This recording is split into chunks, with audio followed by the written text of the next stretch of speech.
ഒരു കാര്യത്തിൽ എന്തായാലും നാട്ടിലെ ന്യൂസ് റിപ്പോർട്ടേഴ്സിനോട് നന്ദി പറയണം. ആരൊക്കെ നമ്മളെ കുറിച്ച് അന്വേഷിക്കുന്നുണ്ട്, ആർക്കൊക്കെ നമ്മളെ വിലയുണ്ട് എന്നുള്ളത് അവരിപ്പോൾ ഇത്രയും ന്യൂസ് അയച്ചു വിട്ടപ്പോൾ തന്നെ നമുക്ക് മനസ്സിലായി. കാര്യം 7 മണിക്ക് ജിമ്മിൽ കയറി ഞാൻ 10 കഴിഞ്ഞിട്ട് ഇറങ്ങിയിട്ടില്ല.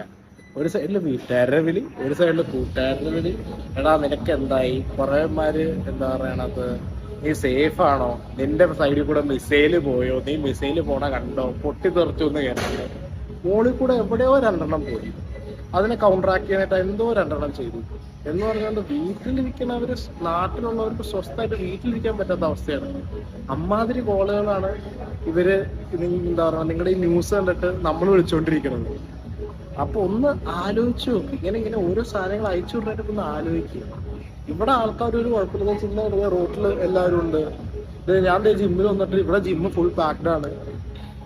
പിന്നെ അതെ ഇവിടെ പാർക്കിൽ ഇഷ്ടം പോലെ പേര് നടക്കുന്നു. ഇപ്പോഴും ഫുൾ ജോളിയാണ്. ഇത് എന്തോ എവിടെയോ 2-3 ഐസൊലേറ്റഡ് ഇൻസിഡൻസ് നടന്നു എന്ന് പറഞ്ഞുകൊണ്ട്, അല്ലെങ്കിൽ എന്തോ ഐസൊലേറ്റഡ് ഇൻസിഡന്റ് ഉണ്ടായി എന്ന് പറഞ്ഞുകൊണ്ട് നിങ്ങൾ ചുമ്മാ തള്ളുമ്പോൾ ഒരു മയത്തിൽ ബാക്കിയുള്ളവനെ പേടിപ്പിച്ച് അറ്റാക്ക് വരുത്തരുത് പ്ലീസ്.